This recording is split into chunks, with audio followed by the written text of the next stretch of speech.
Good afternoon, guys, and welcome to this presentation. This presentation will be focusing on intergenerational motivation and what motivates the older generation versus the newest generation. We'll be using scientific-based data and information and researchers that have previously addressed these topics. Primarily, we look at the value section. Now, in a research conducted by Smithson in 2018, as well as Spain and Reagan, they indicated that there was a disproportion in, a shift in value within the social context, as well as the well, external and internal influences in motivation with motivation. Primarily, generation, the baby boomers were more prone to actually focus on work achievements, intrinsic motivation and rewards, so money, and as well as creating and obtaining status. That was the primary focus of that.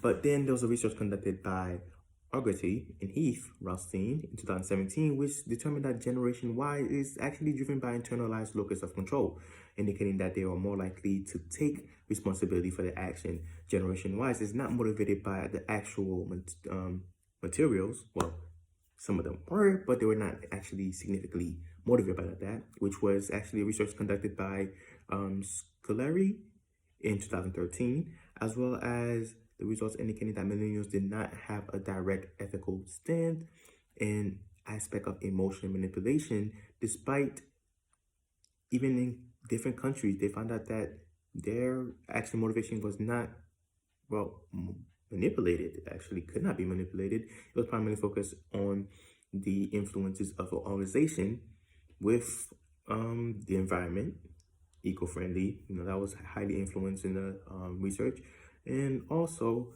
as much as their ability to actually feel good about their work.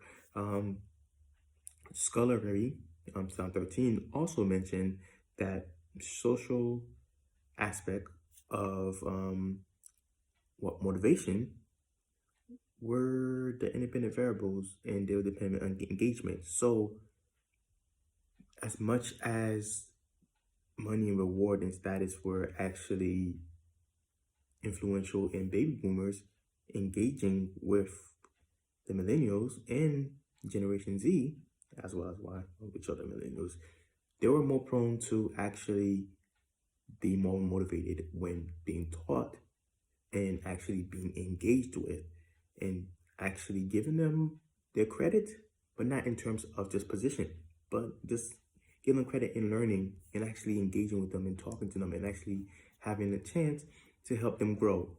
So growth was actually highly internalized.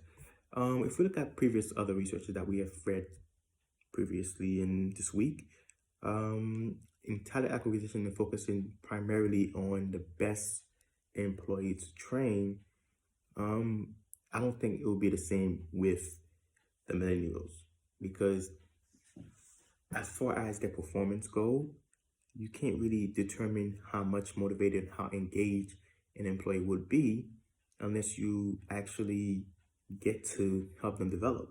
So, you can do this old traditional research and old performance appraisal to evaluate the performance of, let's say, a baby boomer generation.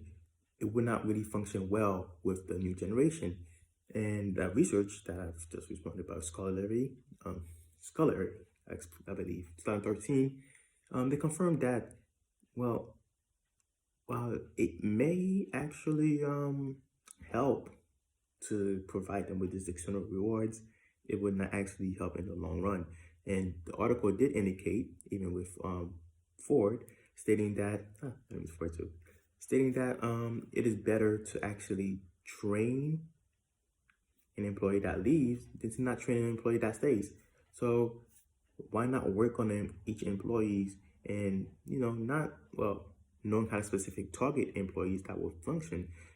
But the problem with these generational studies is that, the millennials as well as the Generation Z has not actually settled into the workplace, into the part of, having a stable position.